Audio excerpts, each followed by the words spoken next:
Freedom అనేది పెరిగిపోతుంది మేము డిగ్రీ అనేది ఇంకా అందుకని ఈ టైంలో మీరు చాలా జాగ్రత్తగా ఉండాలి.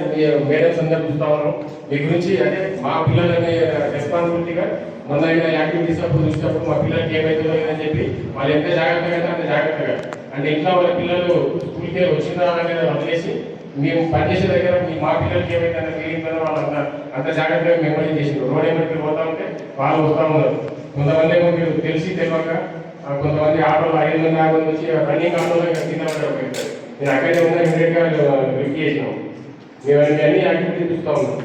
ఏ విషయానికైనా సరే మీరు ఇమీడియట్గా ఎంకరేజ్ చేయాల్సిన అవసరం ఏమైనా ప్రాబ్లమ్స్ ఉంటే మీ క్లాస్ లెక్చరర్ గారు ఉంటారు, అదేవిధంగా మీకు ప్రిన్సిపల్ ఉన్నారు, వైస్ ప్రిన్సిపల్ ఉన్నారు, ఎవరో ఒకరికి మీరు మేడం మీ ప్రాబ్లం చెప్పేస్తే ఆ ప్రాబ్లం ఎట్లయితే షార్ట్ అవుతుందో వాళ్ళు చూస్తారు.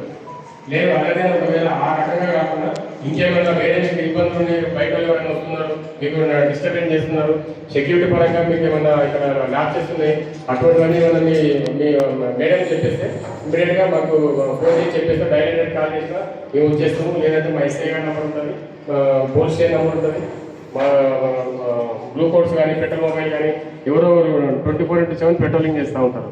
ఇమీడియట్గా మీ క్యాంపస్ సరౌండింగ్గా నాకు పెట్రోలింగ్ చేసే అవకాశం ఉంటుంది ఎవరైనా అటువంటి యాక్టివిటీస్ ఏమైనా ఉంటాయి. కాబట్టి మీరు ఎప్పుడైనా వచ్చే మీ అవుటింగ్ సాటర్డే అయినా సండే అయినా ఎప్పుడైనా మీరు ఒకవేళ బయటికి వెళ్ళేటప్పుడు కూడా జాగ్రత్తగా